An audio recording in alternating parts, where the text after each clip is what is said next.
Bismillahirrahmanirrahim. Assalamualaikum warahmatullahi wabarakatuh. Innal hamdalillah nahmaduhu wa nasta'inuhu wa nastaghfiruh wa na'udzu billahi min shururi anfusina wa min sayyiati a'malina. Man yahdihillahu fala mudilla lahu wa man yudlil fala hadiya lahu. Asyhadu an la ilaha illallah wahdahu la syarika lah wa asyhadu anna Muhammadan abduhu wa rasuluh. Allahumma ati nafsi taqwaha wa zakkiha anta khairu man zakkaha anta waliyuha wa maulaha, amma ba'du. Ikhwatul iman, ikhwatu fiddin, a'azakumullah wa uhibbukum fillah, rahimani wa rahimakumullahu jami'ah. Alhamdulillah, ikhwatul iman, kita sambung majlis ta'lim. Kita baca Sahih Fiqh Sunnah jilid yang kedua. Malam ni kita masuk bab tentang solat berjemaah, muka surat 198. Kita akan tengok kelebihan solat berjemaah. Selama ni kita duk solat jemaah kan, apa kelebihan dia? Betul Pakcik? Kelebihan-kelebihan dia.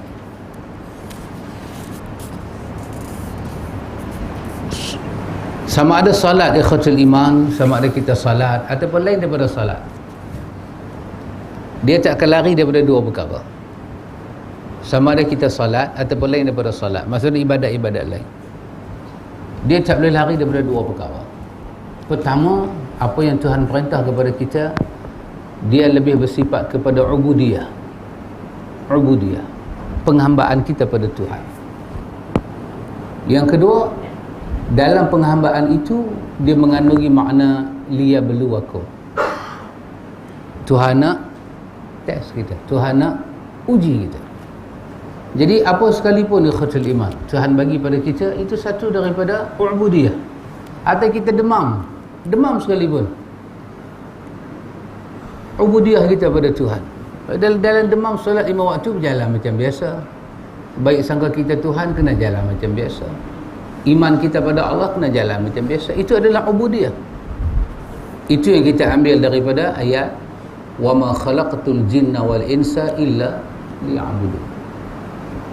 Tuhan bagi senang, Tuhan bagi susah, liyabluwakum ayyukum ahsanu amala.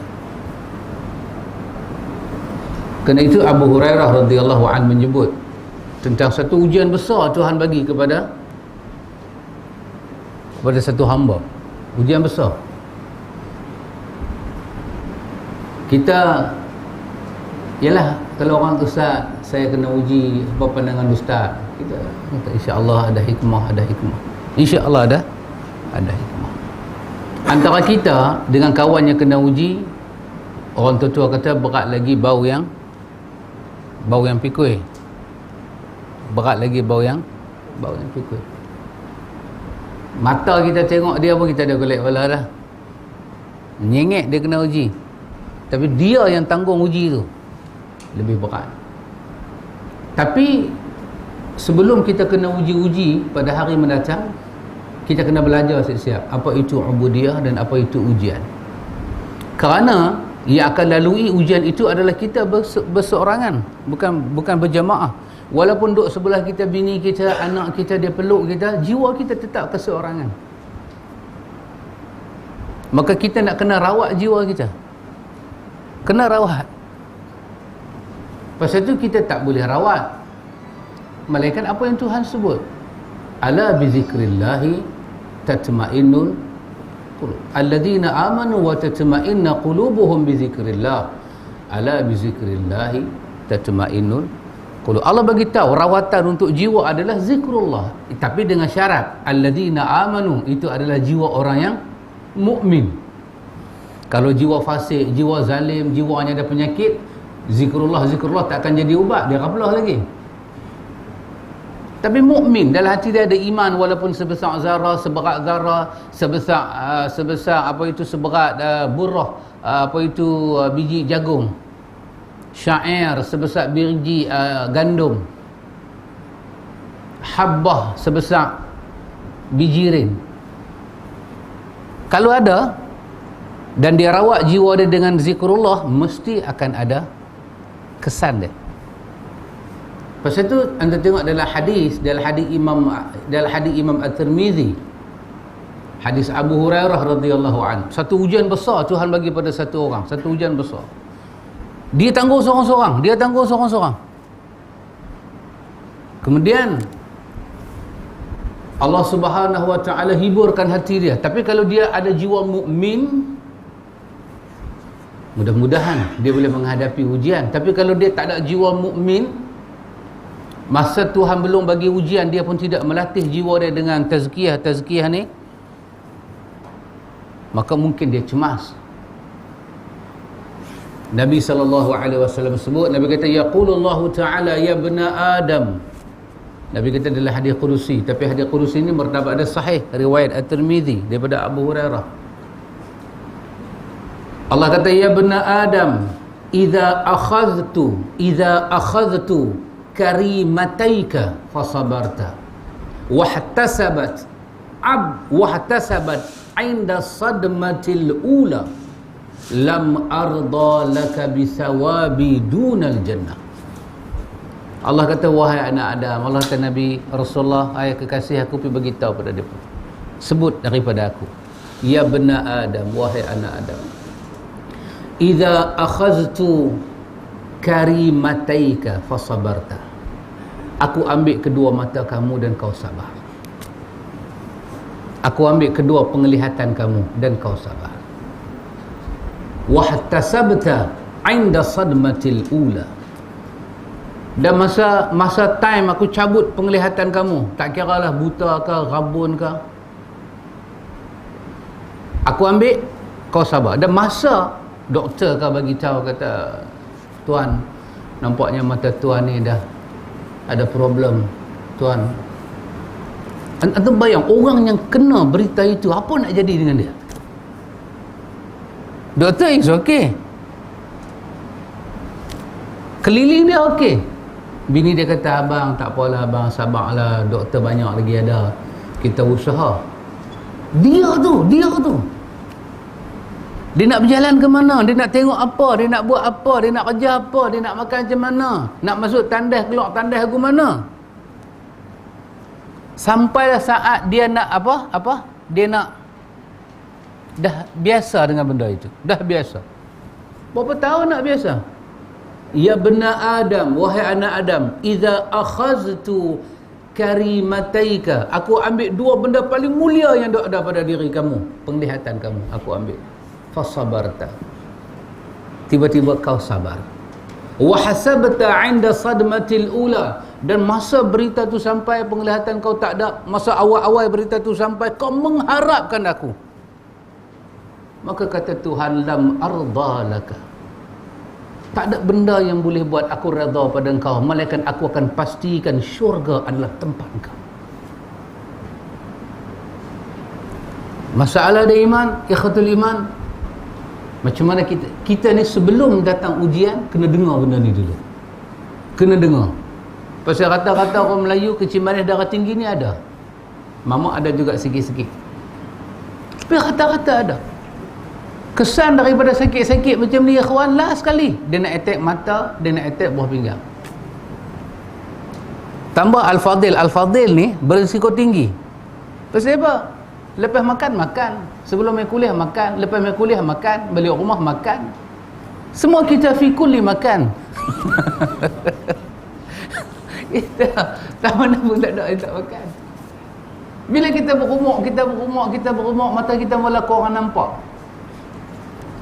Kadang-kadang kita tanya, ya Allah, aku tak nampak, aku nak baca kitab macam mana ni, aku nak apa hadis macam mana ni, aku nak beritahu ke orang macam mana ni. Bukan Tuhan tak tahu masalah kita pendakwah, Tuhan tahu. Tapi Tuhan uji. Tu pasal apa? Ayat Quran beritahu pada kita, wallahu akhrajakum min butuni ummahatikum la ta'lamuna syai'a wa ja'ala lakumus sam'a wal absara wal af'idata la'allakum tashkurun.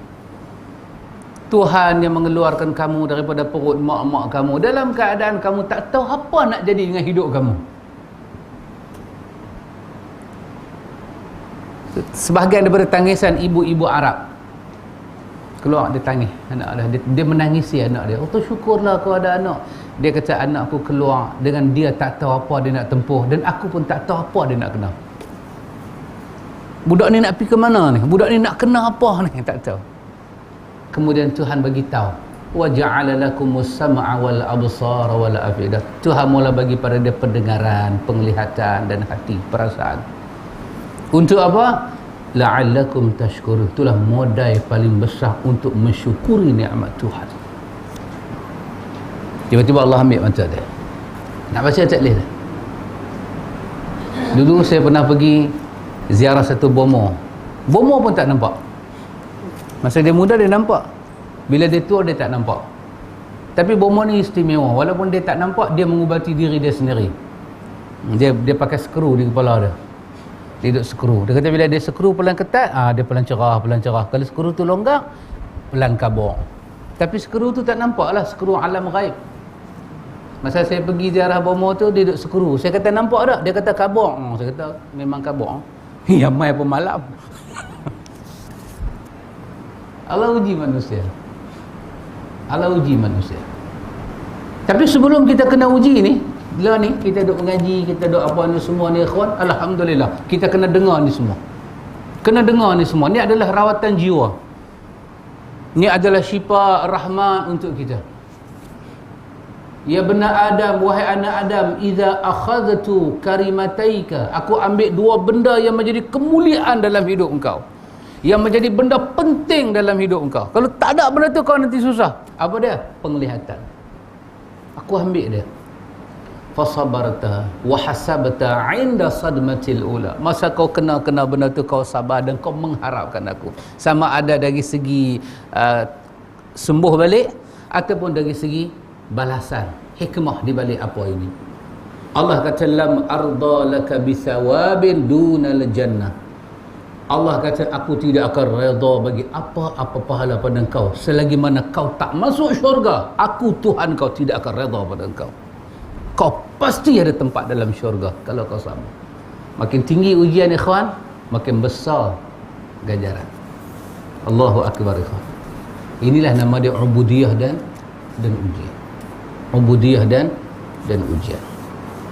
Baik akhwatul iman, kita sambung baca kitab kita. Kita masuk bab solat berjemaah. Malam ni kita nak tengok definisi solat berjemaah. Ta'arif solat berjemaah. 202. Dah kena uji dah tu. Dalam duk baca. Sabarlah. 202 pakcik. Betul pakcik? Pakcik pun sengap tak kata apa? 202. Maknanya dah baca dalam bab tu. Belantua lah tu. Okey pakcik. 202.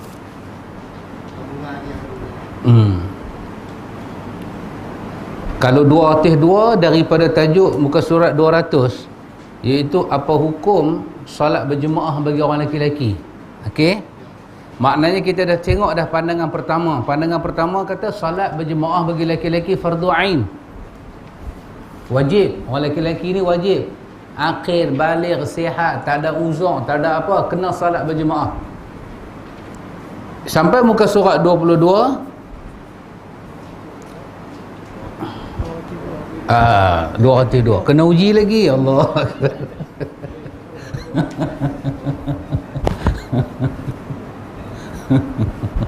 Apa nak buat, beli dah berumur lagu tu. Alah duk baca hadis tadi kan. Baca sangat yang kena. 202. Pakcik nampak pakcik? 202 nah. Baik, pakcik kata hadis Abi Hurairah kan. Saya nak ke atas sikit je. Iaitu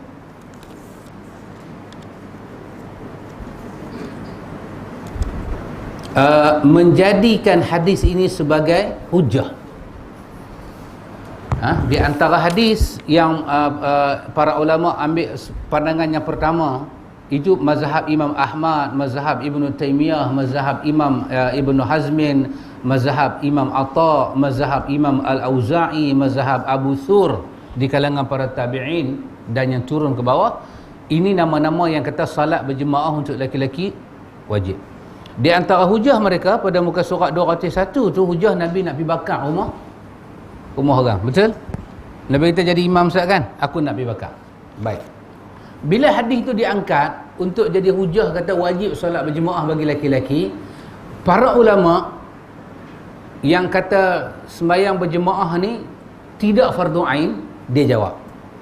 Tengok dia kata, menjadikan hadis ini sebagai argumen, maknanya hujah atas wajibnya solat berjemaah telah dijawab dengan beberapa sanggahan berikut. Dia jawab sikit. Dia kata tak betul guna hadis tu. Sebab apa? Satu, bahawa yang dimaksudkan adalah kaum munafik dan bukannya kaum muslimin. Dalam hadis itu yang Nabi nak pergi bakar rumah tu bukan rumah sahabat. Nabi nak bakar rumah munafik yang sampai satu tahap dia tunjuk sikit kemunafikan dia itu, dia bantah Nabi. Maka Nabi kata, siapa yang tak keluar sembahyang berjemaah dengan sahabat, pasal apa? Dia antara alasan depa apa dia? Nak sembahyang jemaah macam mana? Takkan aku nak duduk sebelah Bilal? Takkan aku nak duduk sebelah Salman? Takkan aku nak duduk sebelah Khabbab? Ni semua siapa? Hamba.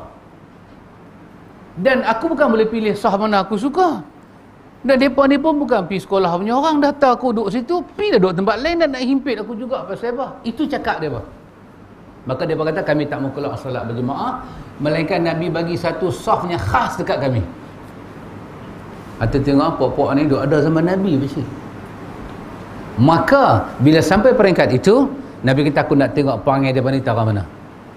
Dia buat tak main juga, aku nak cucuk bumbu rumah dia. Maka kalau ada satu orang mukmin, dia tak keluar mai, maka Nabi tak ada ajar nak bakar rumah dia. Seperti mana Itban bin Malik, seperti mana ada sahabat yang buta bertanya pada Nabi, kenapa Nabi tak kata hang Itban bin Malik, pasal apa tak main solat jemaah, umur dia tinggi sikit. Awak Nabi tak kata, aku jaga baik-baik, hari tu aku nak bakar bumbu rumah, hang jangan kena bumbu rumah hang. Nabi tak cakap lagu tu. Maka kata para ulama yang menolak kewajipan fardu ain tu, dia kata tak, menggunakan hadis itu untuk menyatakan fardu ain kurang tepat.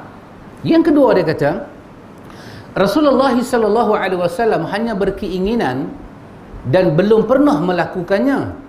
Seandainya itu benar-benar kewajipan, tentu Nabi tidak akan memaafkan mereka.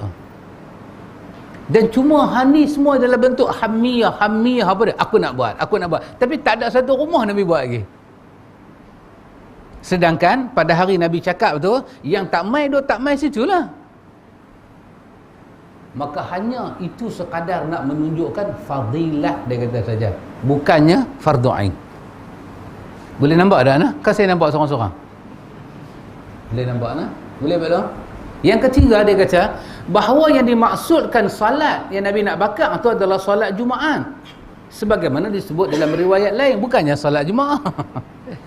Yang bumbu rumah Nabi nak bakar tu, hak tu solat Jumaat, bukan solat 5 waktu. Jadi mengambil hadis itu, menjadikan dia sebagai hadis yang agak kuat dalam bab tu, rasanya tidak tepat. Baik. Pihak yang mewajibkannya menjawab sanggahan-sanggahan tersebut dengan bantahan yang sangat panjang untuk dapat disebut di sini. Sila rujuk kepada kitab-kitab depa lah, dia kata.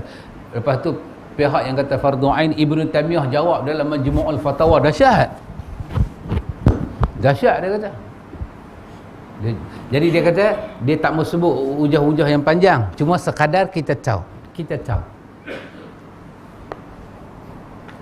Di sini juga kita belajar satu usul ilmu. Apa dia ikhwan? Dalam ilmu ni boleh tak ikhwan macam ni? Ibnu Taimiyah, sebelum Ibnu Taimiyah Imam Ahmad, sebelum Imam Ahmad Al-Auza'i, sebelum dia Atha Al-Auza'i, datang Imam Ahmad, datang Imam Ibnu Taimiyah, datang Imam Ibnu Hazmin Al-Andalusi, datang Imam Ibnu Taimiyah. Depa ni semua ikhwan, depa ni semua kata salat berjemaah bagi laki-laki adalah fardu ain. Salat satu fardu ain, berjemaah lagi satu fardu ain, khusus untuk orang lelaki saja. Baik, kemudian kita baca, ada ulama tak setuju dengan depa.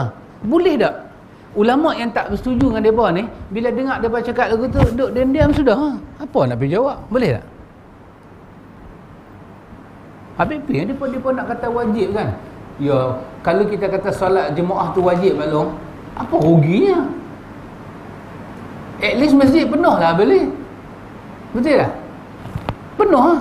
Tapi pasal apa dia sanggah juga? Ini satu usul ilmu kita belajar pakcik. Apa dia? Allah Subhanahu Wa Taala dia akan memastikan ilmu dia, agama dia tidak disalahfahamkan pada hari dia diturunkan sampai berlaku hari kiamat. Tuhan akan hantar tokoh-tokoh dan jago-jago membela hujah, supaya gambaran agama dia itu dapat jelas. Sebenarnya kalaulah katalah solat jemaah bagi lelaki-lelaki fardu kifayah. Okey, pihak yang kata fardu ain pun sengak bila nak apa? Nak berkelah hujah buat apa kan? Masing-masing lah. Sengak sudahlah. Tapi tak. Di sisi ilmu, kalau kita tahu, kita yakin dan kita mempunyai dalil dari segi ilmu bahawa hujah yang kita pakai untuk agama Tuhan lebih tepat daripada dia, wajib kita utarakan hujah itu. Tak boleh kita simpan. Yang mana akan dominan, itu urusan Tuhan. Tapi mesti i'ti burhanakum. Mesti kita, what we say in English, my learned friend, argue.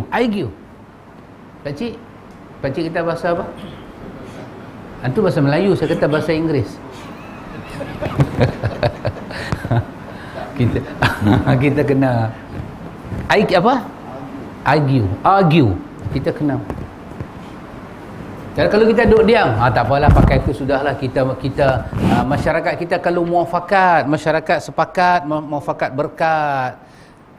Ilmu tidak begitu ya. Ilmu tidak begitu. Ilmu, pasal kita faham usul ilmu.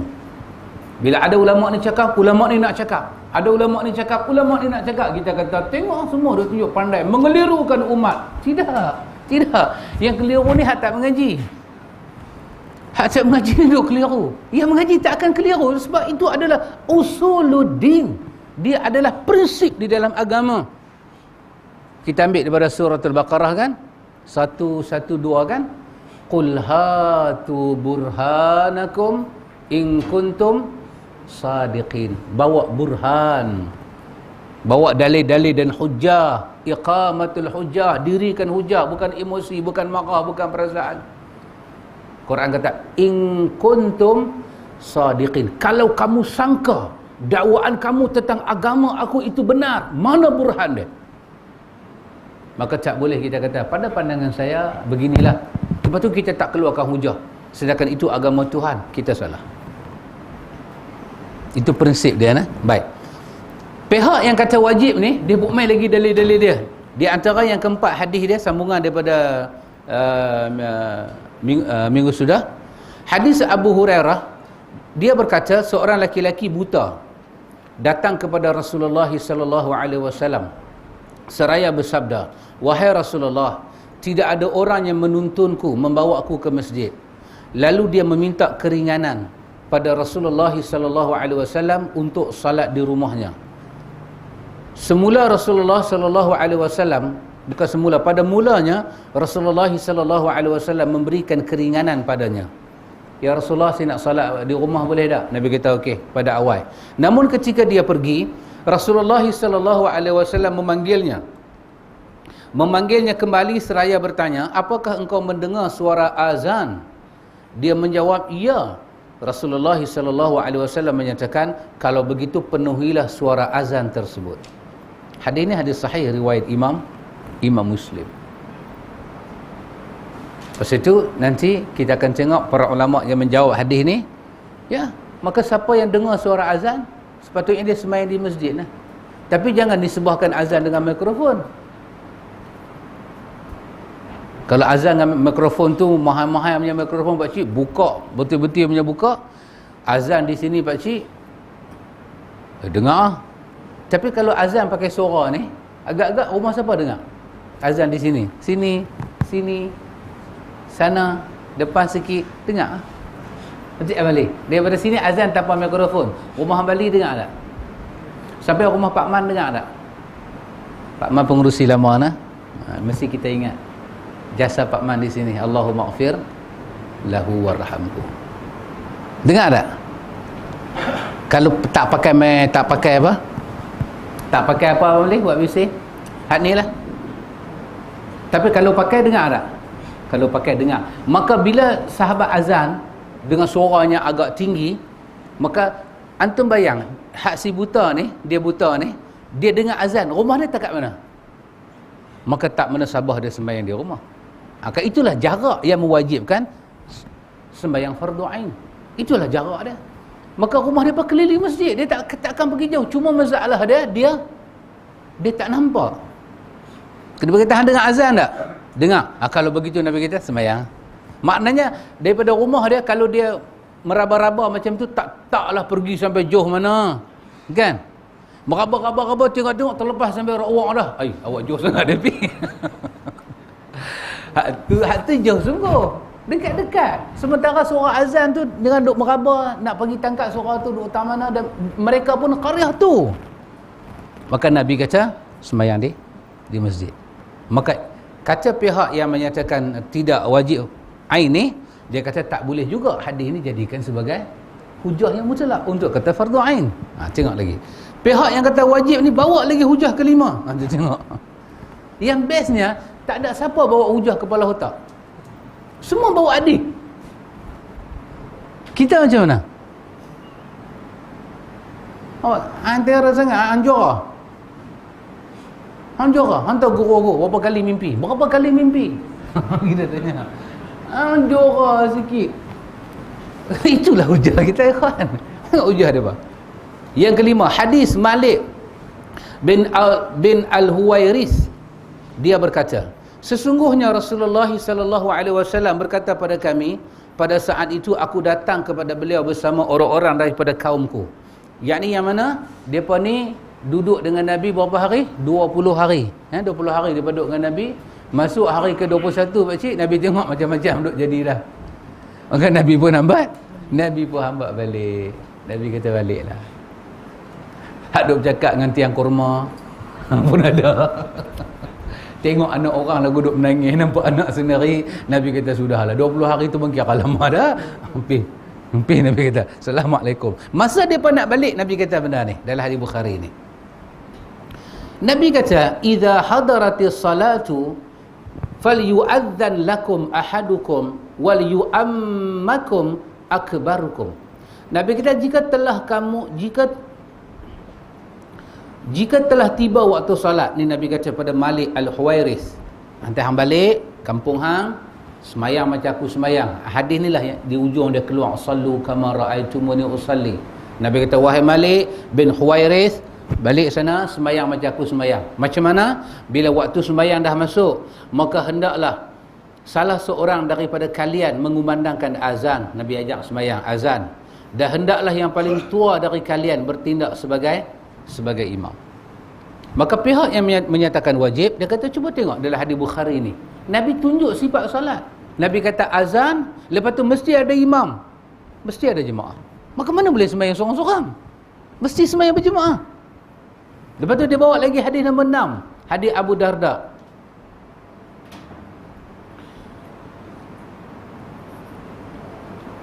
Nabi bersabda, "Ma min thalathatin fi qaryatin aw badwin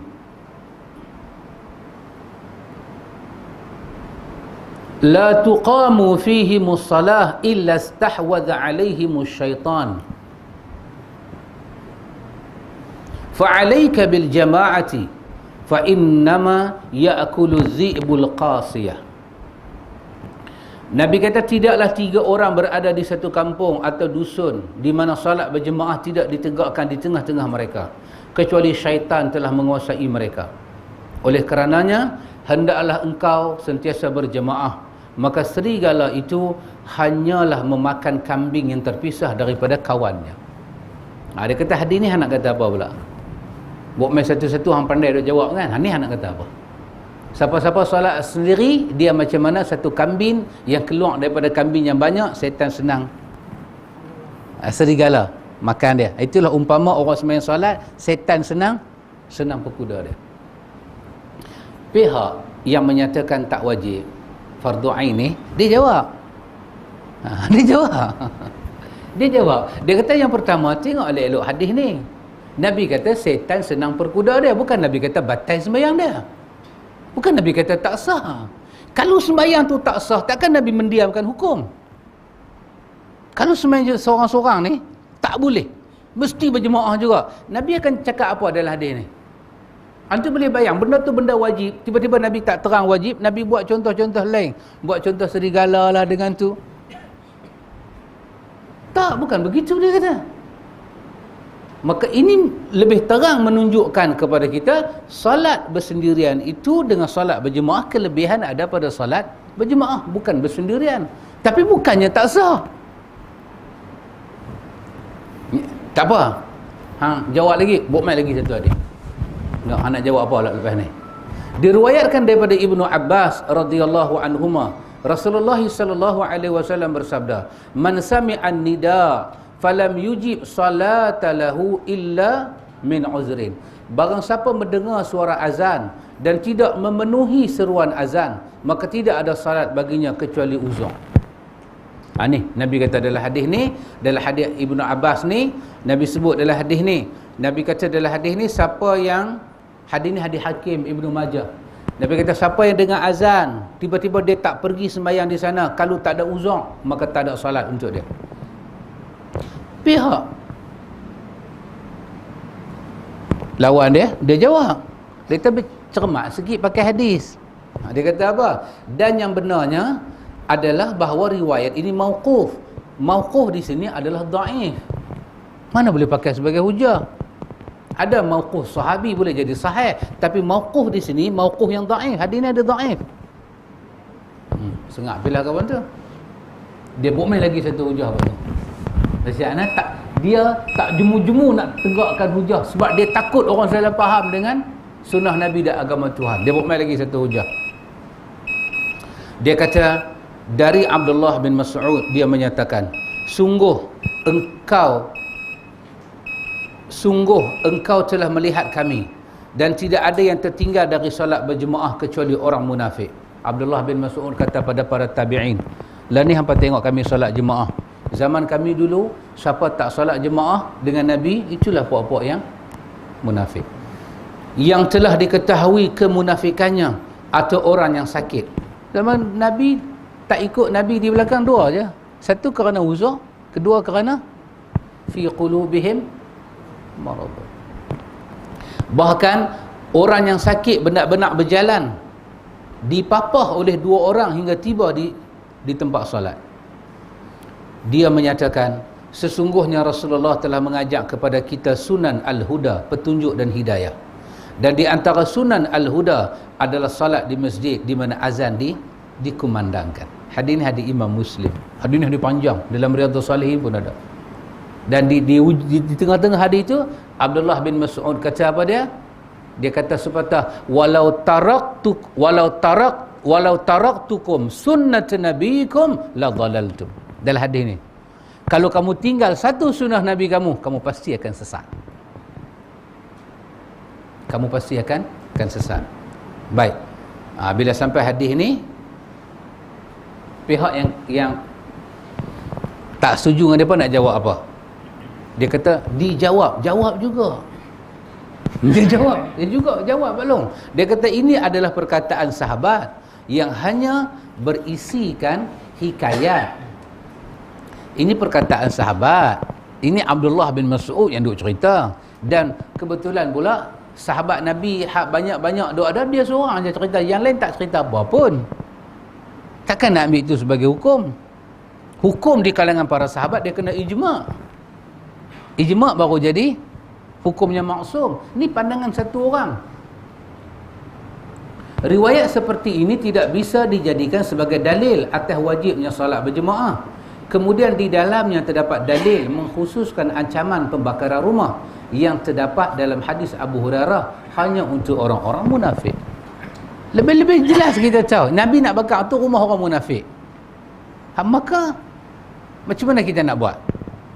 Takkan kita tengok satu orang tak solat jemaah terus kita kata syekh entah munafik? Tak boleh lah. Kita berdalil dengan hadis itu. Maka pasal itu kita kata munafik tak munafik ni, dia bila dengar azan, macam mana jiwa dia rasa remeh ke? Aku nak kena pergi. Ke Allah dia kata,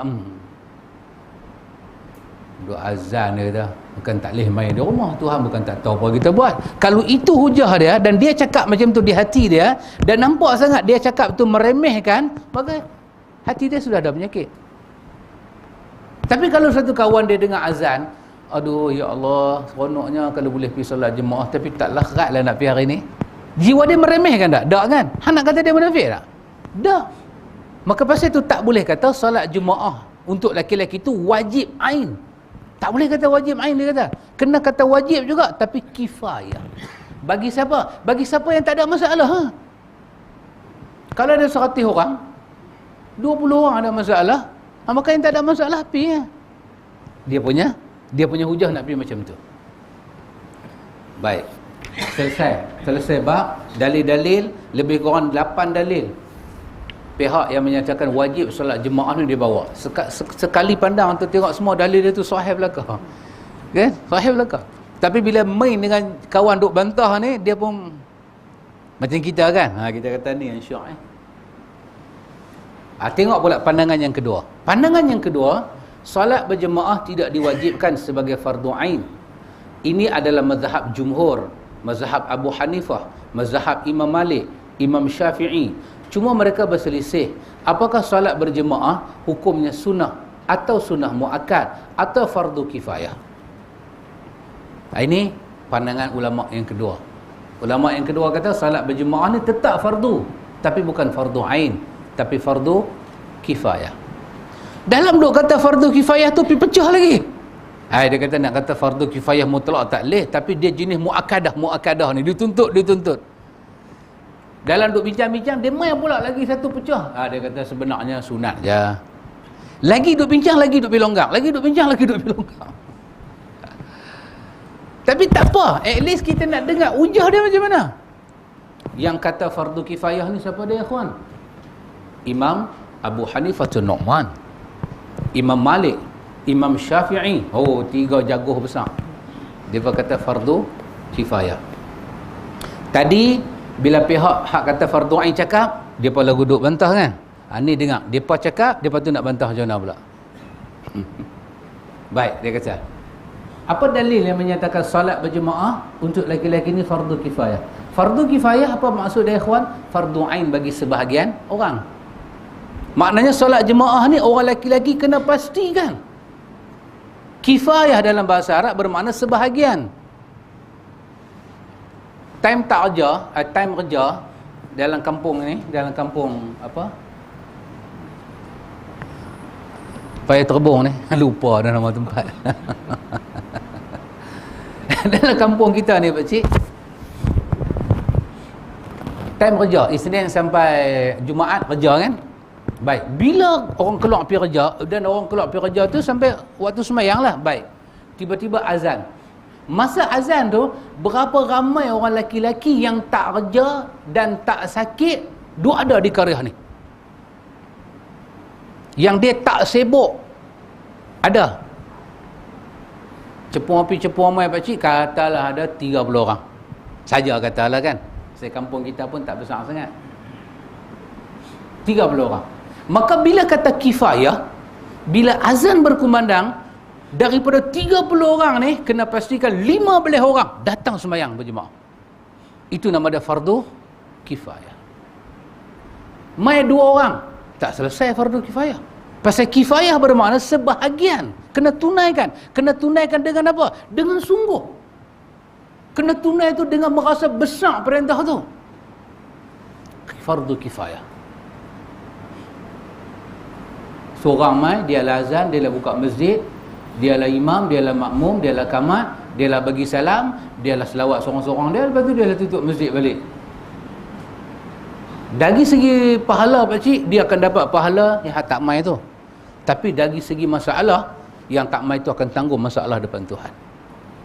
Fardu kifayah bermakna fardu ain kepada sebahagian orang. Macam juga bagi mandi mayat, semua tu fardu kifayah.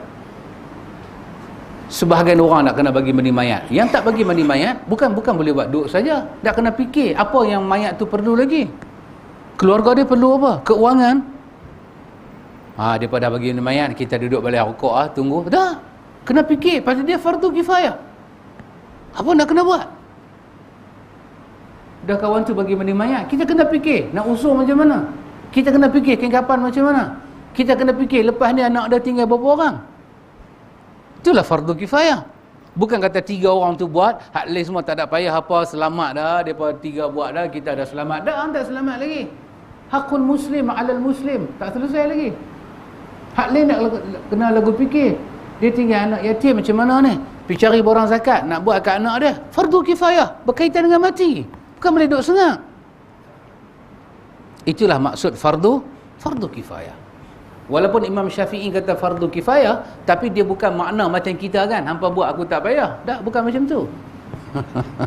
Kita punya fardu kifayah satu macam ni, Allah tak. Apa hujah imam-imam ni semua? Baik, dia kata kami kata fardu kifayah ni pasal apa? Satu, kerana Nabi bersabda.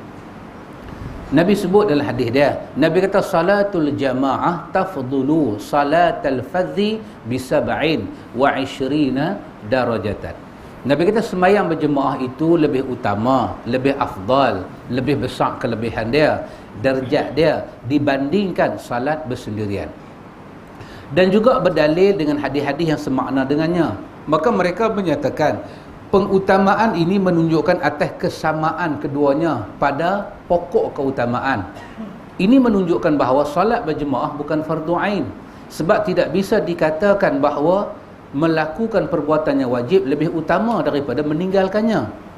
Tidak bisa pula dikatakan bahawa kata af'al tergantung digunakan untuk menunjukkan salah satu sifat dari 2 aspek dan menafikannya dari yang lain. Demikian juga kata afdal yang digabungkan dengan salat bersendirian. Kerana itu hanya dibenarkan dalam sirah af'al yang bersifat mutlak tanpa disertakan dengan kata mim daripadanya. Ditambah lagi pada sebahagian lafaz dalam riwayat Muslim disebut lebih utama dari salatnya secara sendirian. Dalam hadis ini terdapat penegasan bahawa salatnya sah bersendirian. Imam Syafi'i punya penglihatan dari sudut bahasa Arab dan daripada sudut sirah hadis. Di sudut bahasa Arab dia bincang macam tadi, macam mana kita nak idhafah dari segi baris dia, dari segi kalimat dia. Dari sudut fadilat dia, dia kata Nabi kata sembahyang berjemaah lebih afdal daripada sembahyang sendiri. Tapi tak ada perkataan sembahyang sendiri itu tak sah. Tak ada. Kalau sembahyang sendiri itu tak sah, maka takkan Nabi nak sengak. Nabi adalah orang yang paling sayang dengan umat dia. Maka kata Imam Syafi'i, kalau kita pandang tang situ dah ada lapan-lapan yang lain, tambah dengan hadis-hadis tadi Nabi nak pergi bakar rumah siapa, semua tu rumah yang bermasalah, maka tak kuat hujah kita nak kata sembahyang berjemaah itu fardu ain. Tapi kalau fardu kifayah, dia setuju. Sembahyang berjemaah ni fardu kifayah untuk lelaki-lelaki. Pihak pertama jawab, depa pula jawab. Hang baca kot tu kan, oh hang kata fardu kifayah kan, Aisyah. Depa jawab, pihak yang pertama yang mewajibkan menjawab bahawa perbezaan keutamaan ini hanyalah bila dibandingkan atas salatnya orang yang ma'zur, yang boleh meninggalkan jemaah kerana uzur, untuk menggabungkan di antara dalil-dalil yang ada dan keutamaannya di bawah salat berjemaah. Dia kata dah, dia kata apa faham macam tu. Sembahyang sendirian, sembahyang berjemaah lebih 27 daripada sembahyang seorang. Pihak yang kata fardu ain tu, yang kata sembahyang seorang tu dapat 1, sembahyang berjemaah dapat 27, yang kata sembahyang seorang tu bukan seorang yang sihat duduk di rumah, tapi seorang yang uzur tak boleh mai. Dia uzur, dia ma'zur, dia orang uzur, dia sakit, dia pening kepala pakcik hari tu. Dia pening kepala, dia sembahyanglah seorang. Dengan kawan yang main sembahyang berjemaah, maka dia yang uzur tu dapat 1. Maka kawan yang berjemaah dapat 27. Kalau dia tak uzur, dia sembahyang juga di rumah, telur ayam pun dia tak dapat. Betul-betul lah faham hadis tu, kata pihak yang kata wajib. Kita ada pengaji ni rasa pening tak sahabat? Kalau nak pegang kita kan, kita pegang yang sunat lah. Pasal kita perangai macam tu. Pegang yang sunat lah. Tapi ini hujah agama. Kena tengok hujah dia. Lepas tu mazhab yang tiga ni bawa lagi hadis. Hadis Yazid bin Aswad tentang kisah dua orang yang salat di tempat mereka. Kemudian mereka datang ke masjid dan tidak mengerjakan salat. Maka Nabi SAW berkata pada mereka, la taf'ala idza sallaituma fi rihalikuma summa ataituma masjida jama'atin fasalliya ma'ahum fa innahum lakuma nafilatun. Hadis ni juga hadis yang sahih. Kita dah tengok dalam riwayat Tirmizi pun ada. Janganlah kalian melakukan hal itu jika kalian telah salat di tempat kalian, kemudian kalian mendatangi masjid yang di dalamnya sedang dikerjakan salat berjemaah, maka salatlah bersama mereka, kerana itu menjadi salat sunat bagi kalian. Mereka menyatakan Nabi tidak mengingkari salat keduanya di tempat mereka. Ada dua orang dah mai dah, daripada semayang siap-siap dah di masjid tu, ada satu jemaah yang tak habis lagi, mereka duduk di luar, mereka duduk relax tu, macam yang cucuk rokok Marlboro apa kan, gudang garam, duduk di luar. Itu bukan mereka, kita lah duduk di luar. Bunyi pun dah semayang dah. Nabi kata apa? Bila Nabi tengok mereka mai, mereka tak menyertai jemaah yang ada, Nabi kata la taf'ala. Lain kali tu sebab lagu ni, idza sallaituma fi rihalikum, bila kamu dah semayang dah, summa ataituma masjida, lepas tu kamu main masjid, kamu nampak jama'atan, satu jemaah semayang, tak kira lah tadi kamu dah semayang di rumah, main asam, main masjid, tengok asar tak habis lagi, Nabi kata apa? Fasalliya ma'ahum, join lagi sekali jemaah tu, fa innaha lakuma nafilah. Kalau hang buat lagu tu, Nabi kata hang akan dapat pahala semayang sunat. Kata Imam Syafi'i semua, pasal apa Nabi tak kata semayang hampa tu tak sah dan hampa kena ulang balik? Tak, Nabi tak mengingkar sembahyang dia, cuma Nabi nak cerita kelebihan berjemaah. Maka itu lebih menunjukkan maksud berjemaah tu nak tarik kelebihan. Maka tak boleh kata dia fardu ain, fardu kifayah. Pihak yang kata fardu ain pula dia jawab. Dia kata ini kes khusus yang mengandung kemungkinan keduanya memiliki uzur untuk tinggal jemaah.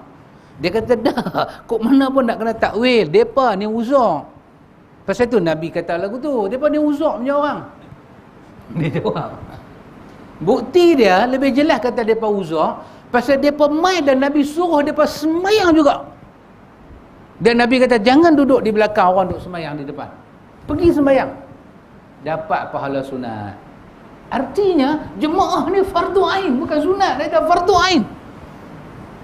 Pihak tu mazhab-mazhab yang kata fardu kifayah, dia kata BP kat depa lah. Kita buat hadis macam mana pun dia duduk jawab tang situlah BP kat dia. BP kat dia. Tapi inilah agama, ikhwan. Selagi mana kita nampak ketulinan, kesahihan, pendalilan ada di pihak kita, kita wajib bertahan. Mesti kita bertahan. Jangan ada pihak meragukan kita. Jangan ada pihak meragukan kita. Kan? Seperti apa cerita apa, siapa ke pakcik yang kena tangkap tu, yang ada pencuri kata kat dia kan, hang kena tangkap pasal apa? Dia kata aku kena tangkap sebab depa suruh aku mengaku satu benda, aku tak buat, aku nak mengaku buat apa, depa pukul. Pencuri ni kata bagus hang ikut macam aku mencuri, depa suruh aku mengaku mencuri, sampai sudah aku tak mengaku, hang ikut macam aku. Maknanya apa orang Melayu panggil masuk tangan dalam pekasam.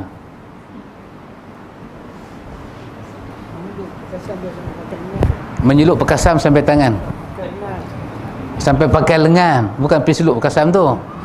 Aku tu lah orang Melayu ada satu, maknanya bila aku seluk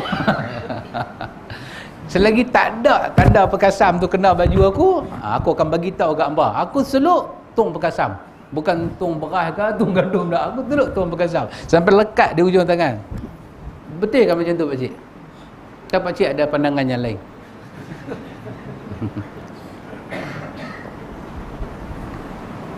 Baik. Imam Abu Hanifah, Imam Malik, Imam Syafi'i bawa lagi hadis lain. Hadis Abu Musa al-Asy'ari Dia berkata Rasulullah sallallahu alaihi wasallam bersabda, "A'zamun nas ajran fi salah ab'aduhum fa ab'aduhum mamsha walladhi yantaziru salata hatta yusalliyaha ma'al imam a'zamu ajran min alladhi yusalli summa yanam." Hadis ini hadis sahih riwayat Bukhari dan Muslim. Kata Abu Musa, Nabi bersabda, orang yang paling besar pahalanya dalam salat adalah orang yang paling jauh tempat tinggal dia dan orang yang paling lama perjalanannya. Nabi kata orang paling besar pahala dia berjalan daripada rumah dia ke masjid. Jom. Pak Ustaz Nan dengan Pak Cik Hanifah siapa jauh? Ustaz Nan jauh lagi. Pak Cik? Pak Cik 2 kilo. Ustaz Nan 4. 2 kilo 1. Lebih 1 je Pak Cik. Jadi Pak Cik kena potong motor tu kot satu tempat. Pak Cik bagi 2.2 kilo Pak Cik. Tapi yang paling jauh main Leonard Friend. Sahabat main petolong air tawak. Bayang betul. Telur air tawak dengan kepala batas mana jauh? Kepala batas jauh lagi. Ikan besar pahala ikan. Ikan main kepala batas. Jangan buat pasal lu.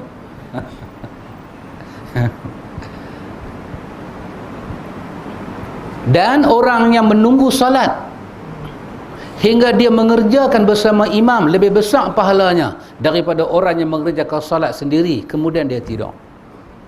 Satu orang duduk di rumah, habis isyak, habis maghrib, tunggu Ustaz, isyak, tidur. Dia tak ada tunggu apa-apa. Dia tak ada tunggu imam keluar, dia tak ada tunggu apa, dia lagu tengok jam aja. Kira dah masuk, bang dengar tak dengar, aku tak peduli. Aku kira jam aku sama dengan takwim. Hang awal ke bang ke, punya pasal, bukan masalah aku.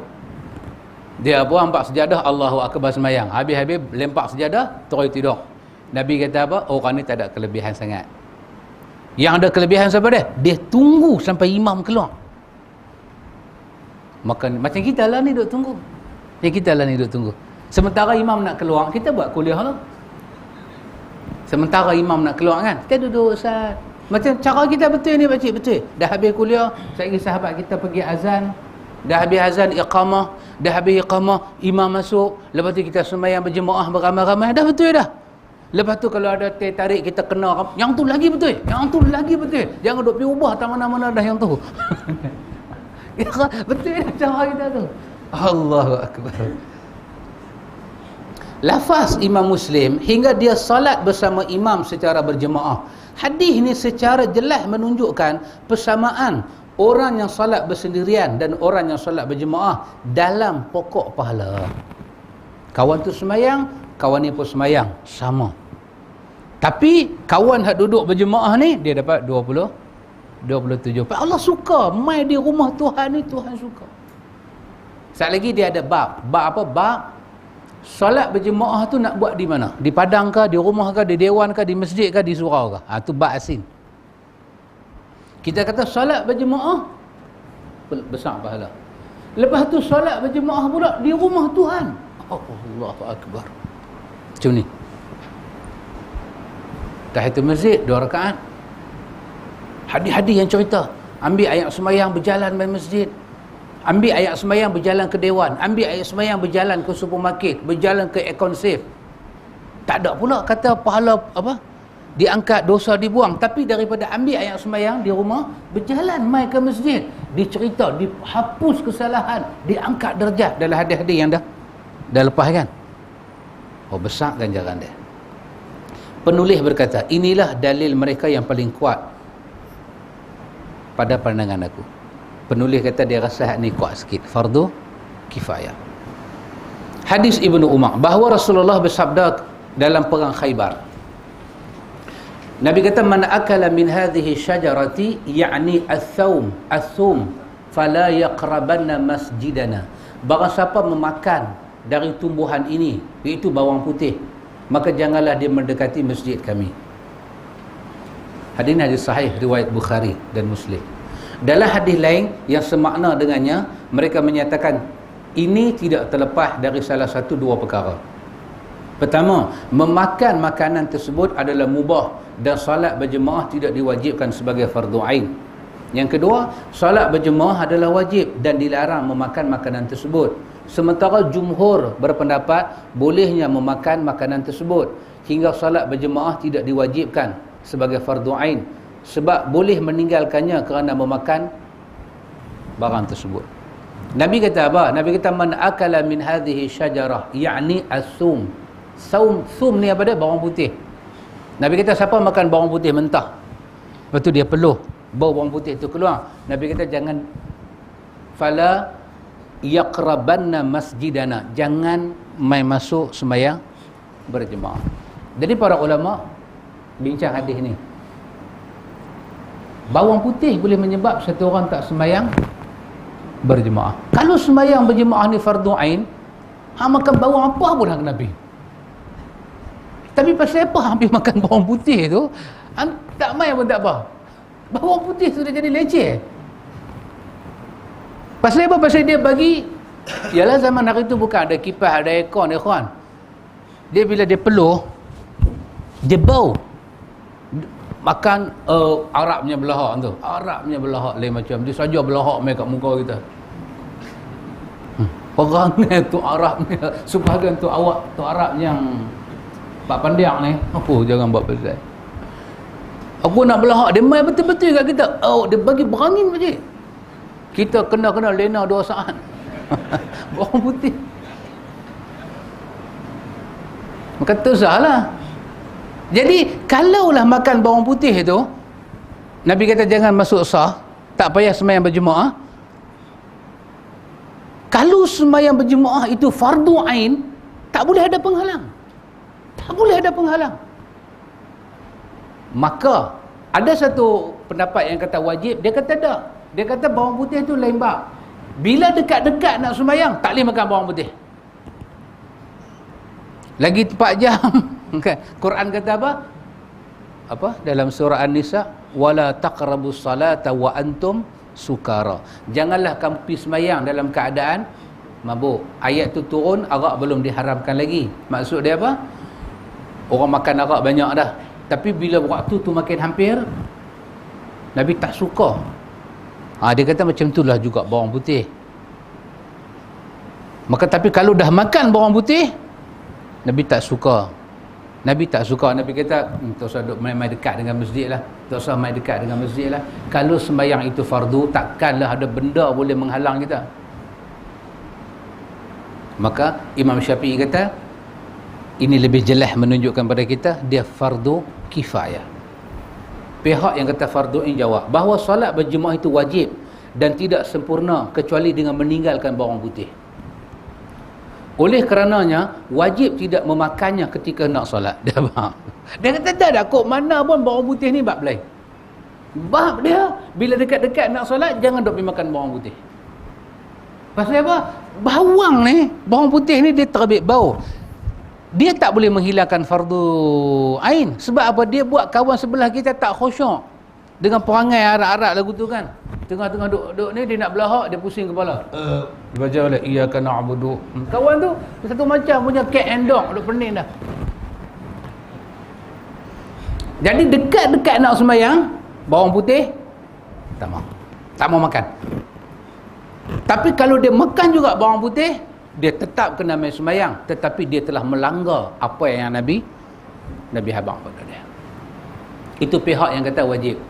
Di sisi 3 mazhab tadi, Abu Hanifah, Imam Malik dan Imam Syafi'i, dia kata dalil-dalil kita jumpa semuanya menunjukkan fardu kifayah. Baik. Dia bawa lagi satu hadis.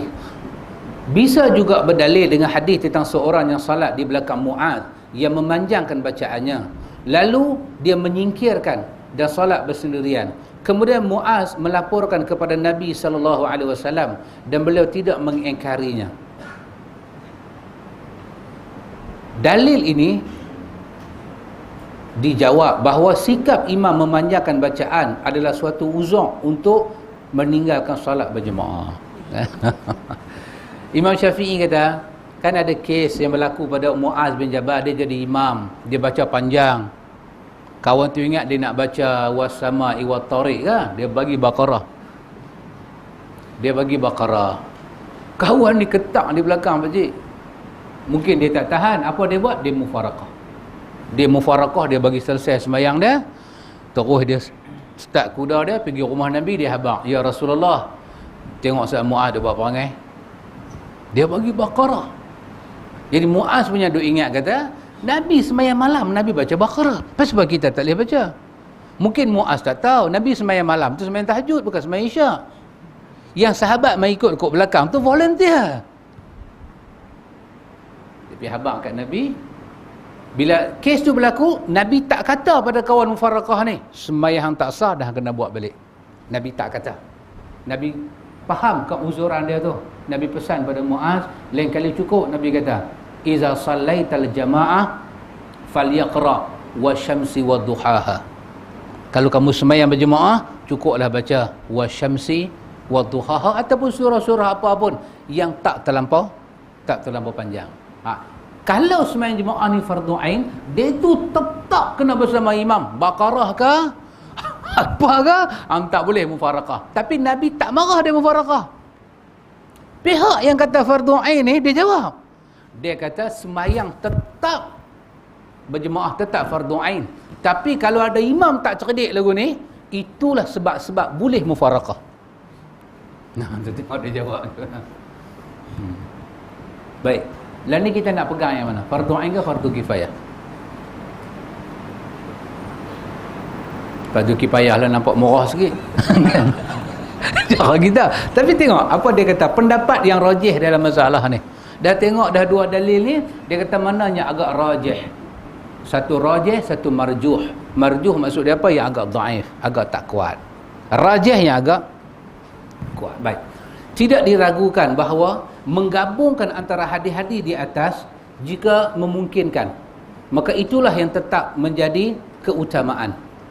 Dan kesimpulan daripada nahnah terdahulu menurut pendapat saya, ni tuan kitab dia kata, tanpa melewatkan satu dalil pun darinya bahawa salat berjemaah adalah fardu kifayah, seperti pendapat Imam Syafi'i. Inilah pendapat yang paling adil, paling kuat dan yang paling benar, dia kata. Bila kita himpun-himpun, sebab apa pakcik? Agama datang, dia tak akan menyusahkan kita. Semalam kita baca bab apa? Hikam? Hikam tak ada semalam. Semalam ikan tidur mana? Semalam ikan tak ada. Semalam kita baca bab apa hukum simpan janggut. Jilid yang pertama. Semalam kita baca jilid yang pertama di bawah tajuk simpan janggut. Di sini jilid kedua. Akhirnya keputusan dibuat. Para ulama kebanyakannya kata orang lelaki-lelaki wajib simpan janggut. Lepas tu dia main pula satu bab asin. Bab janggut yang kita simpan ni macam mana? Macam mana dia punya, kan ada yang sebut tak boleh apa saja yang tumbuh di sini ni, tumbuh. Tak boleh usik, tak boleh usik. Tak boleh usik. Yang kata janggut ni start mana? Start daripada se'bel ni, dia turun sampai bawah dagu ni, janggut. Maka apa-apa ada di kawasan pipi-pipi kita ni, semua ni tak boleh cukup. Kecuali ni antara dua ni, antara lubang hidung mai ke bibir mulut, yang ni tak panggil janggut. Pasal ni kawasan syarib, syaraba, kawasan kita duduk langgah hayang. Yang dia orang tak panggil janggut. Maka semua ni tak boleh buat apa. Nabi cukup suka bila tengok umat dia ada janggut. Nabi cukup suka tengok umat dia ada janggut. Bila dua orang daripada ini apa, Rom dan Parsi, kapiak masuk mai. Bila depa masuk nak jumpa Nabi, Nabi tengok-tengok muka depa ni bersih, tak ada apa. Nabi kata, siapa ajak macam ni? Kat dua orang lelaki-lelaki ni. Nabi kata, siapa ajak hampa hidup sampai tak ada apa di muka ni? Depa kata, raja kami ajak. Terus Nabi kata, amara rabbi, raja hang ajak lagu tu, lah aku nak beritahu, Tuhan aku ajak aku, mesti ada janggut. Bila Nabi cakap tu, Nabi tegur siapa tak ada janggut? Orang kafir. Nabi tegur orang tak Islam lagi, hang lelaki-lelaki, hang mesti ada janggut, tak kira hang siapa. Maka jangan simpan janggut macam musyrikin dan majusi, Nabi kata. Simpan janggut ikat dengan getah, tak mau. Belah tengah-tengah bagi selepang, tak mau macam tu. Tak mau. Dia buat satu ipis. Satu ipis tak mau buat. Bubuh manik-manik kan. Bubuh tu, bubuh tak mau. Janggut elok. Cuma kerana kita tahu kalau Nabi suka kita simpan janggut dan sunnah tak akan datang menyusahkan kita.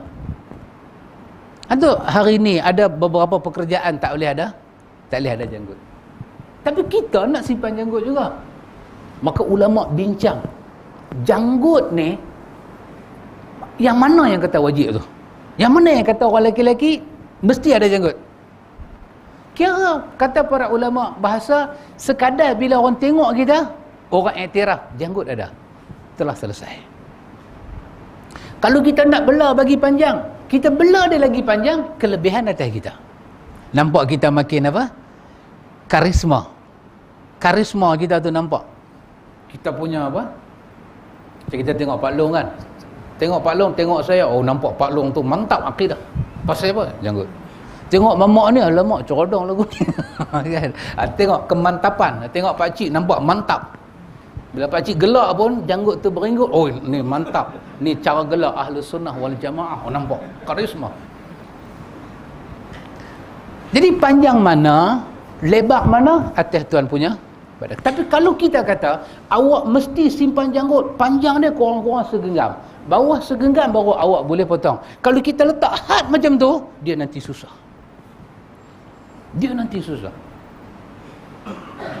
Mai Pak Mentua, labur nampak janggut. Ada kita pun lagu duk hurut kan. Kita kata Pakcik sunnah, dia pegang tak ada apa, hang perli aku. Kata pendek sikit boleh tak? Oh, tak boleh Pakcik, kena tunggu saya cekak bawah ni baru saya boleh potong. Selagi tak boleh cekak, tak boleh potong. Hang nak menikah dengan anak siapa? Dia tanya kita, hang nak menikah dengan anak siapa? Kata anak nak menikah dengan anak tuanku lah. Anak aku kan. Jadi dia bagi pendek sikit. Kalau kita kata tak boleh bagi pendek, apa akan jadi dengan dia? Satu susah nanti mai dekat dia. Maka orang jantan ni, orang lelaki-lelaki ni usaha bawah dagu ni bagi ada janggut. Tepi-tepi ni semua atas kita lah. Atas kita. Tapi bawah ni, yang kata ada tu macam mana? Bila kawan pakai cerimata, buka cerimata, ada janggut. Maka haram, sebahagian ulama kata haram, cukup. Cukup maksudnya ambil jilet satu macamnya lincin. Bawah ni lincin. Letak atas dagu budak apa, budak tu tak geli apa, sengak aja. Budak tu letak atas dagu pak dia pula geli. Tengok pak dia ada masalah. Macam ni bab kita duk baca ikhwan. Bab kita duk baca bab ni.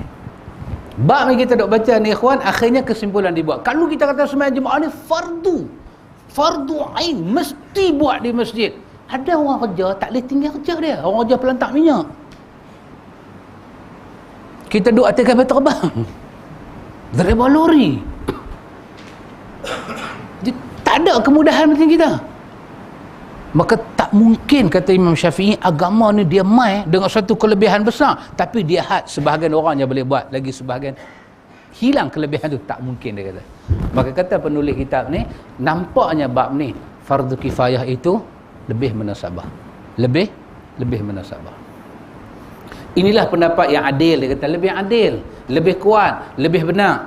Hanya perlu diketahui bahawa yang melakukan salat berjemaah dan tidak merutinkan dia, melazimkan dia tanpa suatu uzur, hanyalah orang-orang terhalang daripada rahmat, lagi celaka. Allahu Akbar.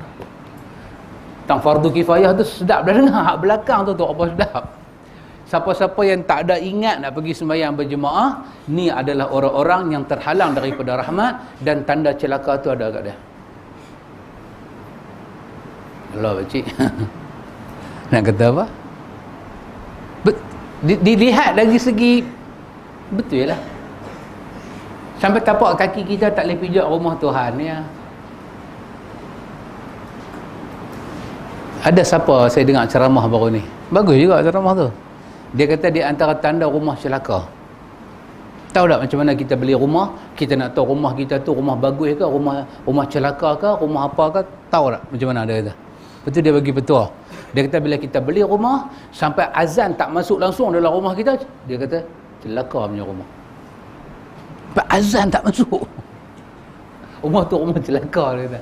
Kalau bahasa utara dia kata rumah apa Pakcik?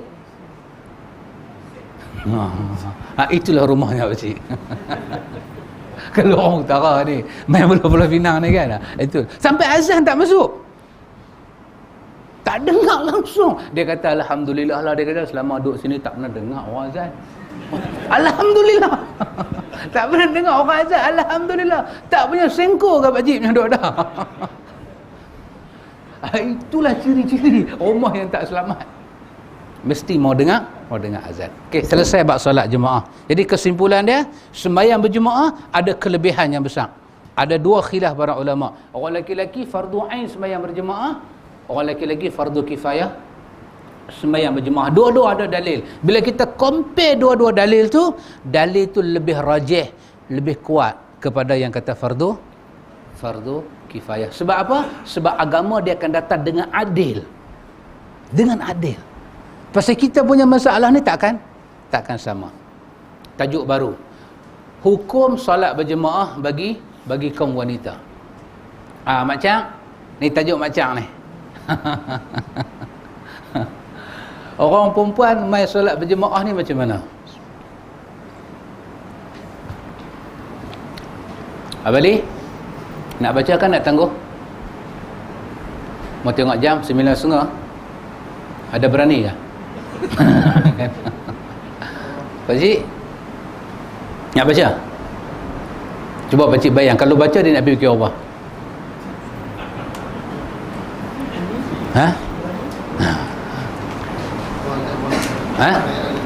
Pakcik suruh berhenti. Okey pakcik. Dari keterangan ni, ya, dengan solat khauf, ya, tak ada tinggal pada jemaah. Ya. Tak bertembung sebab pihak solat khauf kita dah baca dah, itu juga diambil oleh pihak Ibn Taymiyah, Imam Ahmad, Imam Al-Auza'i untuk menyatakan solat berjemaah fardu ain. Itu dalil dia. Sebab apa? Kalau solat berjemaah ni fardu kifayah, maka Nabi tak akan utamakan dia dalam solat khauf. Solat khauf ni solat berperang pun Nabi tegak berjemaah. Maka itu lebih kuat menunjukkan dia adalah fardu ain.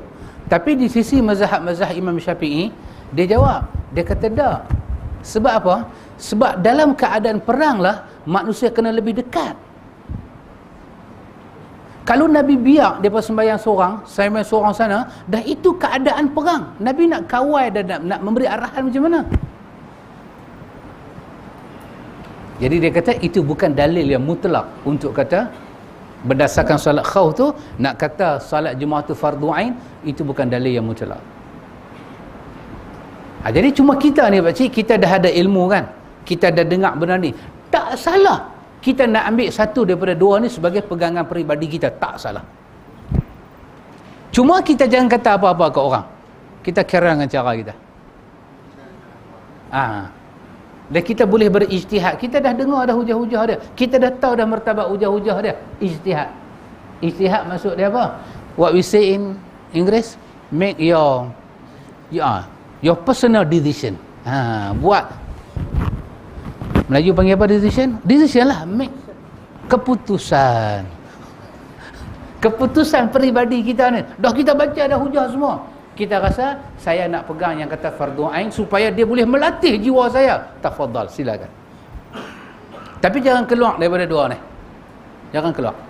Pasal dua ni saja yang ada dalil. Cuma nanti bab yang kita nak baca ni, lepas daripada bab wanita solat jemaah ni, bab solat jemaah tu nak buat di mana? Di mana tempat paling afdal? Ataupun dia hanya yang wajib tu jemaah, tempat tak main peranan? Maka kalau yang wajib tu jemaah, maka di rumah pun boleh buat jemaah. Kita sembahyang, panggil cucu kita seorang jemaah. Lepas tu ada bab pula yang kata jemaah tu berapa dia punya angka. Ada bab di sini. Semua ada bab. Jadi kita baru masuk bab ni, kita akan tengok bab jemaah tu macam mana, berapa orang, tempat dia di mana. Lepas tu dia main sikit bab imamah, bab masbuk dan muafiq sikit berdasarkan sunnah-sunnah Nabi. Boleh sahabat nah? Boleh Amali? Pakcik ada pandangan lain? Silakan. Apa Pak Cik punya kesimpulan daripada sembahyang berjemaah ni? Pak Cik nampak jemaah tu macam mana?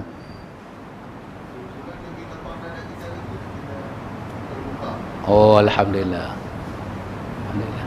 Pak Long, terbuka lagi. My learned friend, macam mana kita nampak kedudukan berjemaah dalam Islam? Fardu kifayah. Alhamdulillah. Ustaz Nan? Ustaz Nan yang penting sebagai mentor. Ustaz Nan mentor di sini.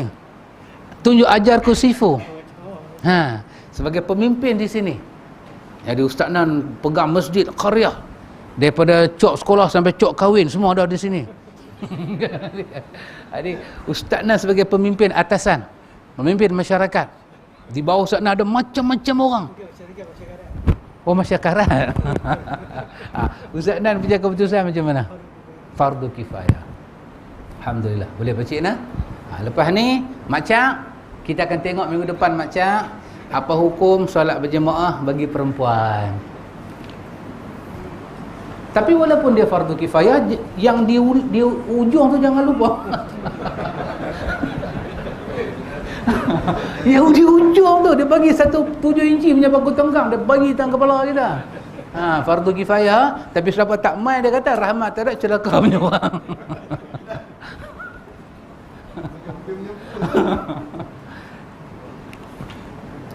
Tengok Pak Cik, muka surat 209 tu kita ada tajuk jumlah minimal untuk terlaksanakan solat jemaah. Berapa makmum diperlukan? Jumlah dia. Lepas tu tajuk 210, di manakah solat jemaah didirikan. Tadi kita bincang solat jemaah bukan tempat. Cuma saya aja duk kata masjid lebih baik kan. Tapi kalau kita sembahyang berjemaah dengan isteri kita di rumah, dapat tak 27 tu? Dia sama ada berjemaah sahajakah menentukan pahala, ataupun tempat juga main peranan kepada pahala, dan jumlah makmum di belakang. Itu ada bab dia. InsyaAllah kita akan sambung lagi. Wallahu a'lam.